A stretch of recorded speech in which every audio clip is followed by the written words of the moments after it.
সকলকে আশা করি তোমরা সবাই খুব ভালো আছো। তো আজকে আমি তোমাদের সাথে শেয়ার করতে চলেছি খুব সহজে চটজলদি উপায় আমরা কিভাবে বাঙালি পদ্ধতিতে ঘুগনি অথবা মটর অথবা চানা তৈরি করতে পারি। এর জন্য আমরা অল্প সামান্য ঘুগনি মটর সেটাকে সকাল থেকে আমরা ভিজিয়ে রেখেছিলাম, মিনিমাম 3-4 ঘন্টা ভিজিয়ে রাখতে হবে। দিয়ে সেটা প্রেসার কুকারে দিয়ে তার মধ্যে টমেটো আর কিছু নারকেল, এগুলো অপশনাল, তোমরা চাইলে দিতে পারো, না চাইলে দিতে পারবো। অল্প জল দিয়ে আমরা 4-5টা সিটি দিয়ে নিয়েছিলাম। তো সিটি দিয়ে নেওয়ার পর আমরা খুলে দেখেছিলাম যে যেটা সেদ্ধ হয়েছে কিনা। যদি সেদ্ধ না হয়ে থাকে তাহলে আরেকটু জল দিয়ে আরও 3-4টে সিটি আমরা দিয়ে নেব। এবং দেখে নিতে একবারে কিন্তু বেশি জল দেওয়া যাবে না, কারণ তাতে উদলে যাবে পুরো জিনিসটা এবং বাইরে বেরিয়ে নষ্ট হবে। তো সেইটাই জন্য এখন দেখো এটা সেকেন্ড টাইম ছিল, দেখো প্রপার একদম সেদ্ধ হয়ে গেছে ঘুগনিটা।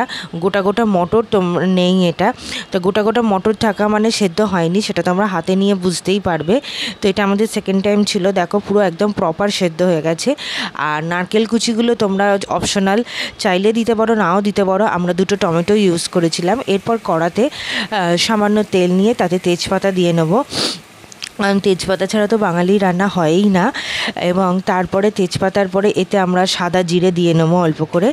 সাদা জিরে দিয়ে নেওয়ার পরে আমরা সমস্ত ঘুগনিটা যেটা আমরা সেদ্ধ করেছি ওটা পুরোপুরি ঢেলে দেবো। এবং পুরোপুরি ঢেলে দেবো, যেটুকুনি জল বা যেটুকুনি অবশিষ্ট আছে সবটাই ঢেলে দেবো, কারণ আমরা এত কষ্ট করে রান্না করেছি, আর কিছুটা নষ্ট হোক এটা আমরা চাই না। তো এটা পুরোটাই একদম সুন্দরভাবে আমরা এটা ঢেলে দেবো। আর এটা দেখো যে অফিস গোয়িং ওম্যান বা মেন বা যে কেউ যারা অফিস গোয়িং আছে বা খুব তাড়াহুড়ো করে বানাতে চাইছো, তারা সহজেই এটা বানাতে পারো এবং বানিয়ে রেখেও দিতে পারো। এবং এটা খেতে খুবই টেস্টি হয়, এবং টেস্টি হয় বলেই আমি এটা শেয়ার করছি। আর এটা তোমরা সহজেই বানাতে পারো এবং এর জন্য কোনো সময় লাগবে না, খুবই চটজলদি এটা হয়ে যায়।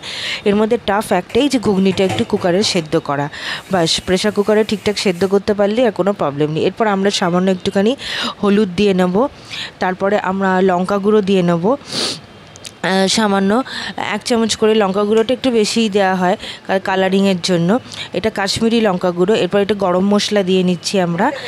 আর তারপরে আমরা দিয়ে নিচ্ছি চানা মশলা, সানরাইজের চানা মশলা।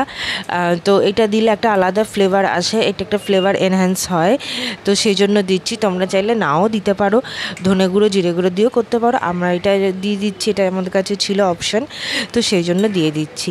হ্যাঁ, এবং এটা তোমরা করে অবশ্যই দেখো এবং কমেন্টে জানিও যে কেমন হয়েছে এই পদ্ধতিতে করে। এবং এটা সবচেয়ে সহজতম পদ্ধতি। হ্যাঁ, এবং এটা যাদের কোলেস্টেরল আছে বা সুগার আছে এবং যাদের ঘি খাওয়া বারণ বা অতিরিক্ত তেল খাওয়া বারণ, হ্যাঁ, তো বা চিনি খাওয়া বারণ, তারা ইজিলি এটা করতে পারবে। হ্যাঁ, এটার জন্য কোনো রকমেরই প্রয়োজন হয় না। তোমরা দেখতেই পাচ্ছ দেওয়ার পরে সামান্য কিছুক্ষণের 2-3 মিনিটের মধ্যে এটা আস্তে আস্তে সেদ্ধ হয়ে যাচ্ছে। পুরোপুরি সেদ্ধ অলরেডি ছিলই, জাস্ট এটা দিয়ে একটু ফুটিয়ে নেওয়া, হ্যাঁ, সাঁতলে নেওয়া যাকে বলে আর কি। তো দেখতেই পাচ্ছ এটা পুরোপুরি রেডি হয়ে গেছে। তো এই ভিডিওটি কেমন লাগলো অবশ্যই তোমরা কমেন্ট বক্সে জানিও।